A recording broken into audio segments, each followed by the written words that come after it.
नमस्कार दर्शकों, आप देख रहे हैं न्यूज टुडे, जिसमें हर खबर है जरूरी और हर विश्लेषण है खास। बात करते हैं मुख्य सुर्खियों की। सरकार ने अंतर सेवा संगठन कमान नियंत्रण और अनुशासन नियम 2025 अधिसूचित किए। केंद्रीय मंत्रिमंडल ने वित्त वर्ष 2025-26 के लिए संशोधित ब्याज छूट योजना को जारी रखने को मंजूरी दी।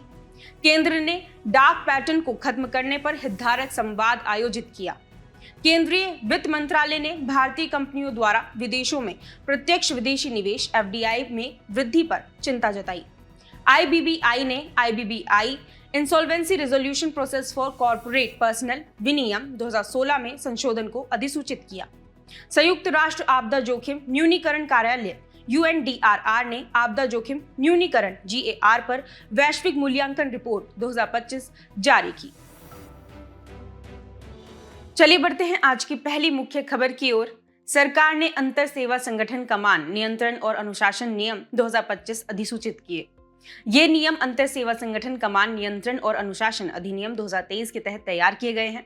इन नियमों का उद्देश्य अंतर सेवा संगठनों यानी ISOs में कमान और नियंत्रण की प्रभावशीलता को बढ़ाना तथा कुशल कार्य प्रणाली को बढ़ावा देना है। इससे सशस्त्र बलों के बीच एकजुटता मजबूत होगी। ये नियम ISOs के प्रमुखों को और अधिक अधिकार प्रदान करते हैं।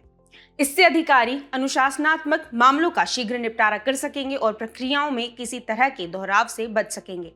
आइए अब प्रमुख नियमों के बारे में जान लेते हैं। पहला है शक्तियां।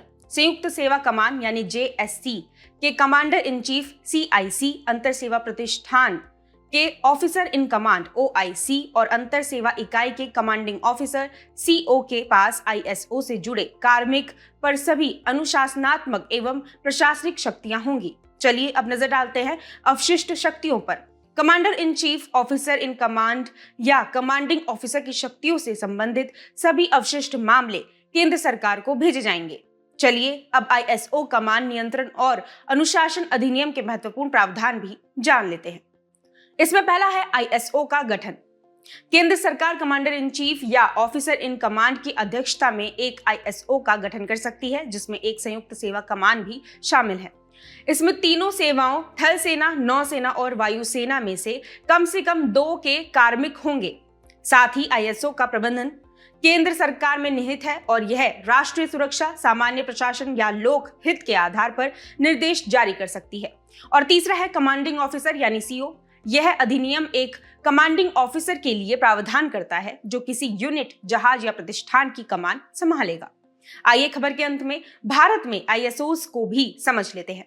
इसमें पहला है अंडमान और निकोबार कमान, फिर है सामरिक बल कमान यानी स्ट्रेटेजिक फोर्सेस कमांड, तीसरा है रक्षा अंतरिक्ष एजेंसी यानी डिफेंस स्पेस एजेंसी, चौथा है रक्षा साइबर एजेंसी यानी डिफेंस साइबर एजेंसी, अगला है संयुक्त प्रशिक्षण प्रतिष्ठान यानी ज्वाइंट ट्रेनिंग एस्टेब्लिशमेंट्स, फिर है राष्ट्रीय रक्षा अकादमी यानी नेशनल डिफेंस अकेडमी, अगला है राष्ट्रीय रक्षा महाविद्यालय यानी नेशनल डिफेंस कॉलेज और आखिरी है रक्षा सेवा स्टाफ कॉलेज यानी डिफेंस सर्विसेज स्टाफ कॉलेज।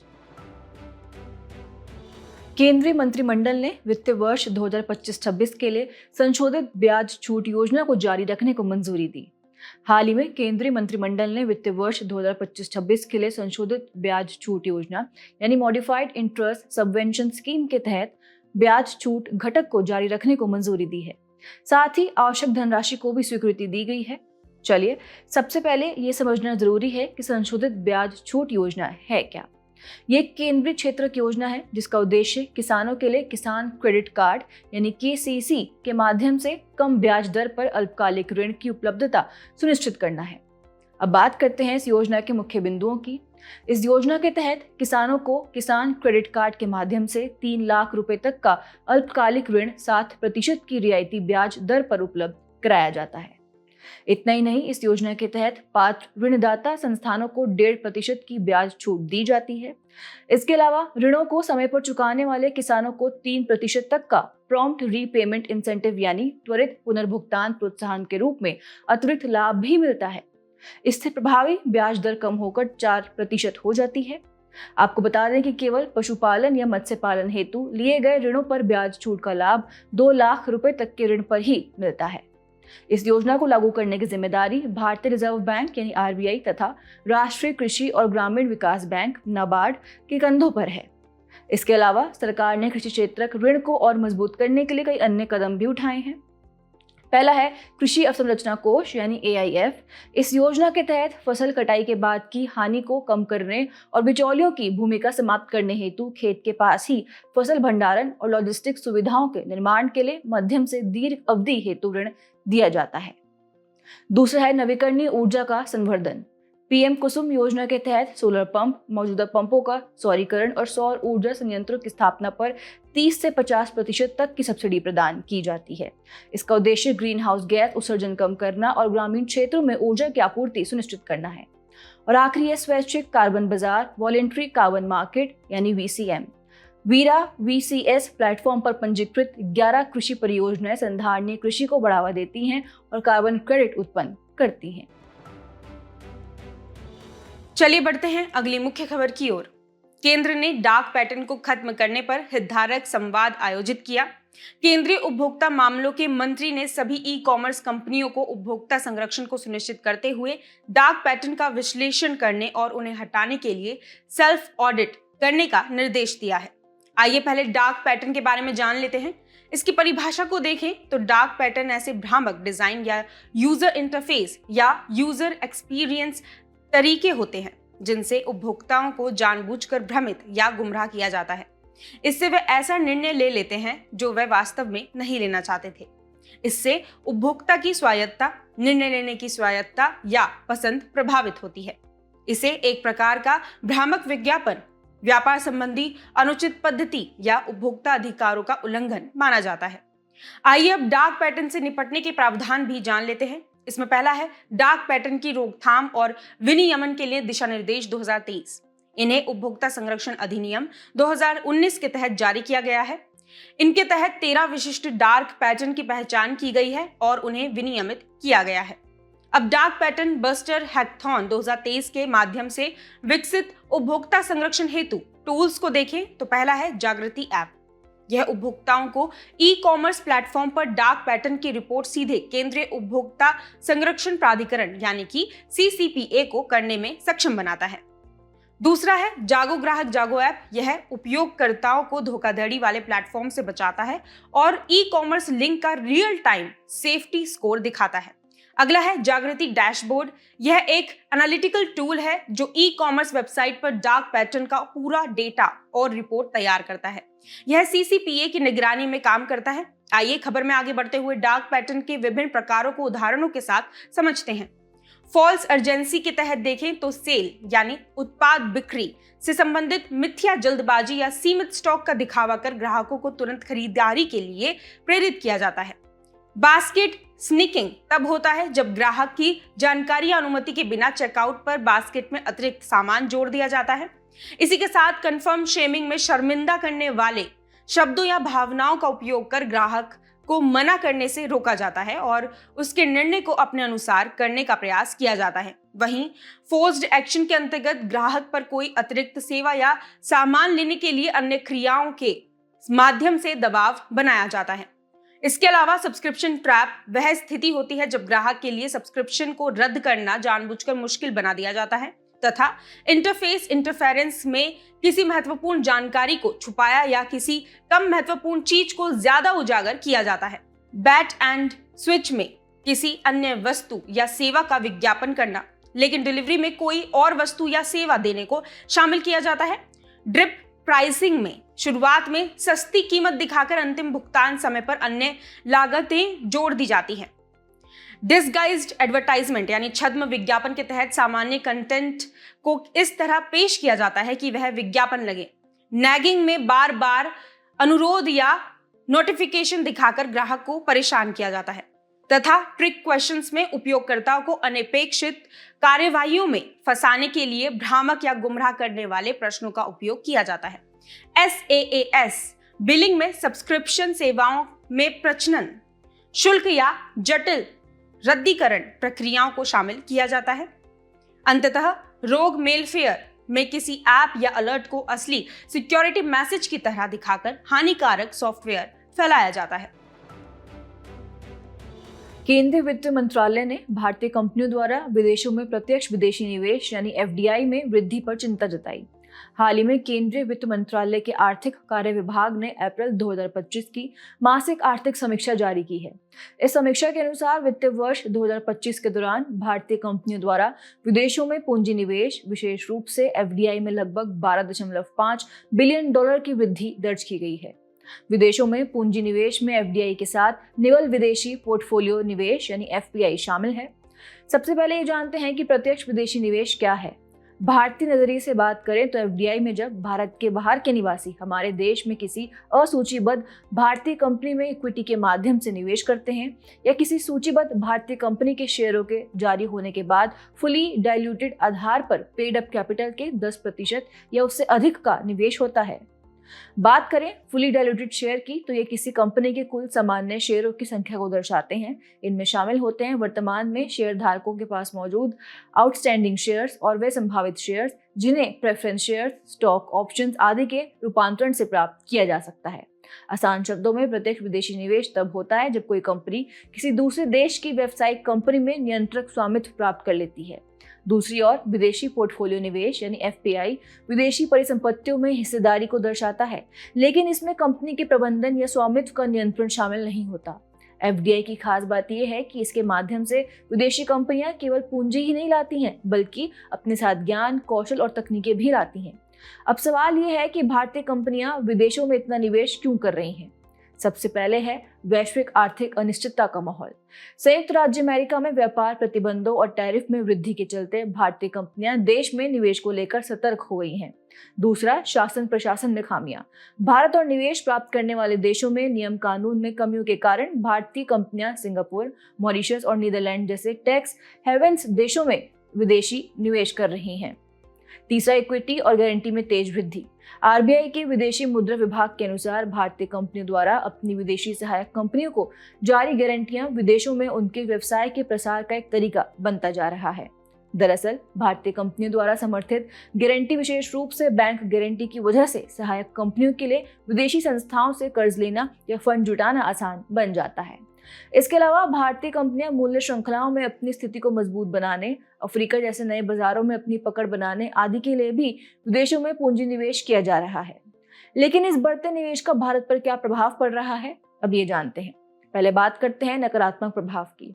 सांख्यिकी और कार्यक्रम कार्यान्वयन मंत्रालय के अनुसार भारतीय कंपनियों द्वारा वर्ष 2024-25 में 6.6 लाख करोड़ रुपए का अनुमानित निवेश किया गया। हालांकि 2025-26 में यह घटकर 4.9 लाख करोड़ रुपए रह गया, यानी भारत में निवेश में कमी आ रही है। इसके साथ ही शेयर बाजार में अधिक उतार चढ़ाव देखा जा रहा है। विदेशी मुद्रा भंडार में कमी आई है।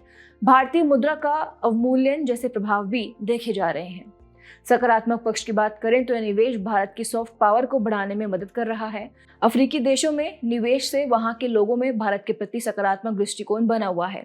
साथ ही अन्य प्रभावों के साथ भारतीय निवेशकों के पोर्टफोलियो में विविधता आई है। भारतीय व्यवसायों का विश्व में विस्तार हुआ है तथा देश में सुधार करने के लिए प्रोत्साहन मिला है।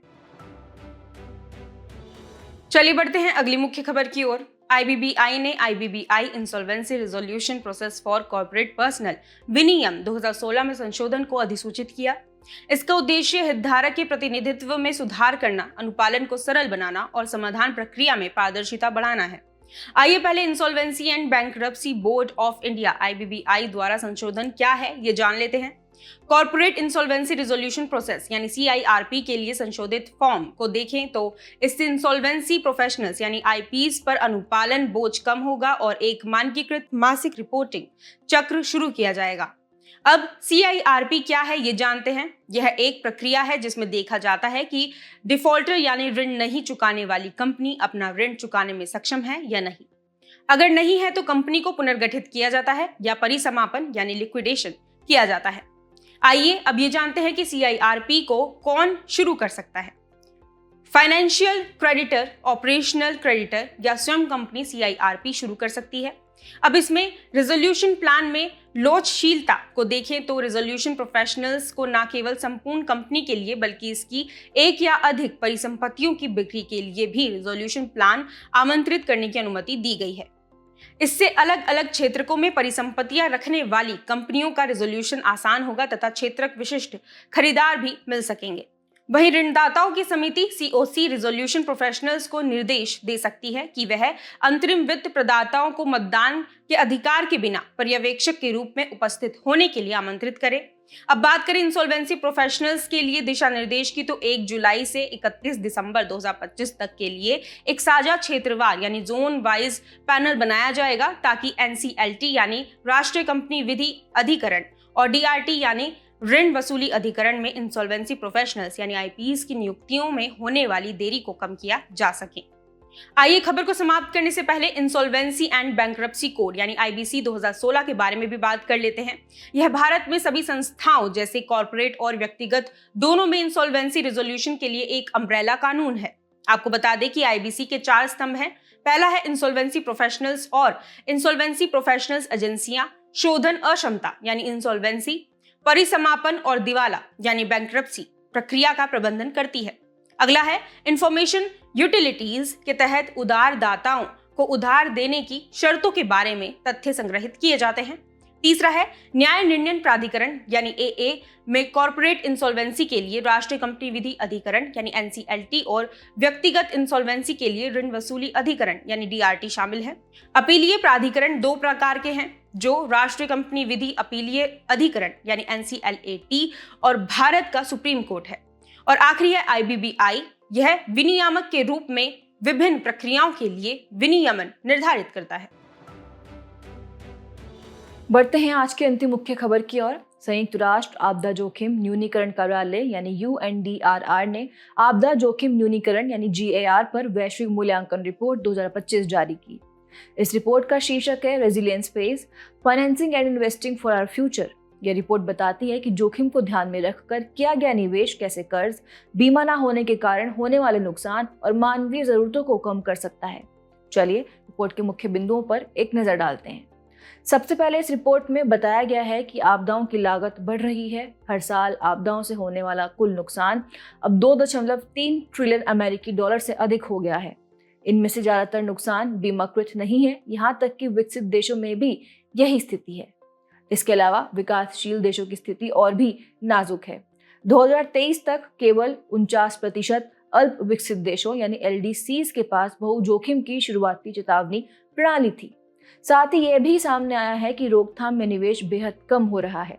विकास सहायता का केवल 2% ही आपदा जोखिम न्यूनीकरण यानी DRR पर खर्च किया जाता है, जबकि DRR में प्रत्येक $1 का निवेश $15 की पुनः स्थापना लागत बचाता है। फिर भी ज्यादातर धन आपदा के बाद की मदद में खर्च होता है। अब बात करते हैं भारत के संदर्भ में इस रिपोर्ट के निष्कर्षों की। पहला है गंभीर अवसंरचना क्षति। 2019 में आए चक्रवात फेनी ने उड़ीसा में बिजली से जुड़ी अवसंरचना को करीब $1.2 बिलियन का नुकसान पहुंचाया था। दूसरा है बड़े पैमाने पर आंतरिक विस्थापन। जलवायु से जुड़ी आपदाओं के कारण भारत में 10 से 30 मिलियन लोग अपने घरों को छोड़ने के लिए मजबूर हुए थे। ये देश की कमजोर स्थिति को दर्शाता है। इसके अलावा है जीवन स्तर। कृषि और अन्य क्षेत्रों को प्रभावित करने वाले बदलते मौसम पैटर्न से 2050 तक जीवन स्तर में 9% की गिरावट आ सकती है। और आखिरी है कम बीमा कवरेज। भारत में आपदाओं से बचाव के लिए बीमा कवरेज 1% से भी कम है। इससे जोखिम को साझा करने की क्षमता सीमित हो जाती है। इस संदर्भ में आपदा जोखिम न्यूनीकरण के लिए सेंडाई फ्रेमवर्क 2015 से 2030 भी जान लेते हैं।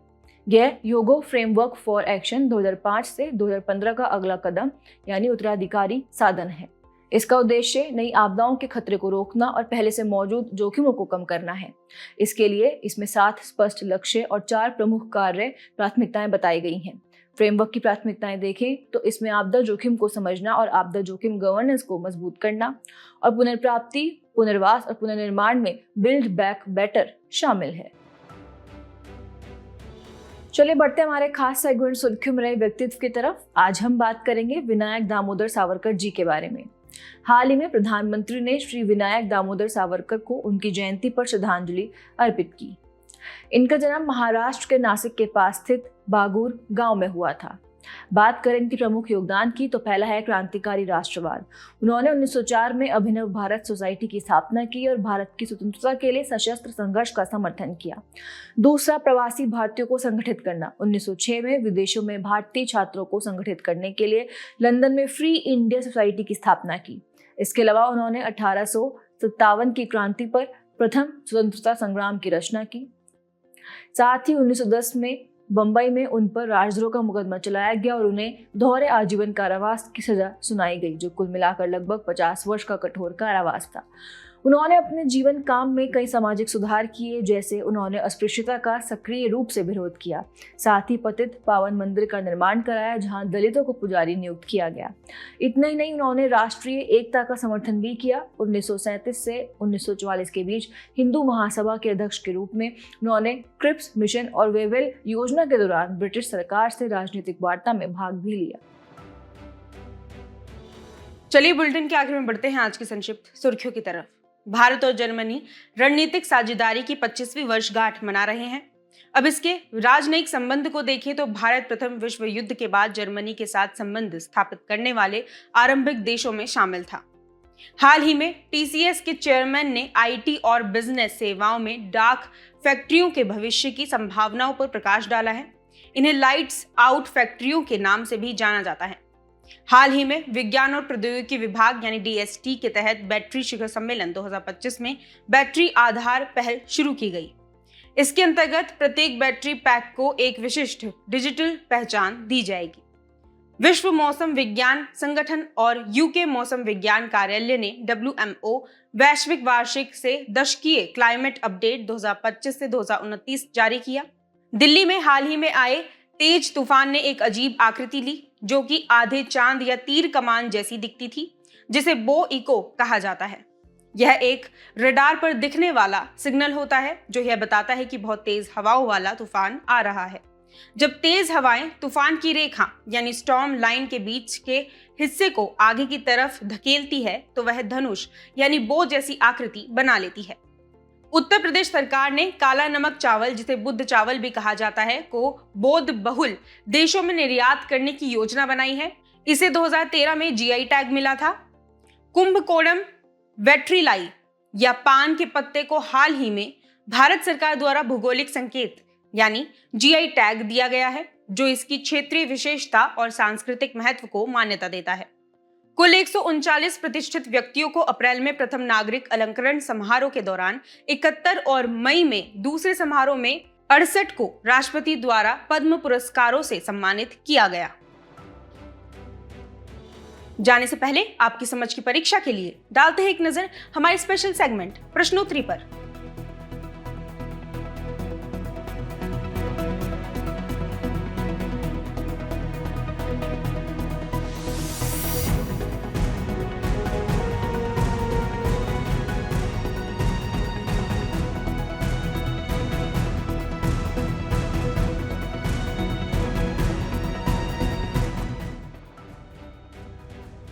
हमसे जुड़ने के लिए आपका धन्यवाद। उम्मीद है न्यूज टुडे का यह बुलेटिन आपको पसंद आया होगा। न्यूज टुडे की पीडीएफ को डाउनलोड करने के लिए और आज की क्विज के उत्तर के लिए डिस्क्रिप्शन में दिए गए लिंक्स पर क्लिक कीजिए।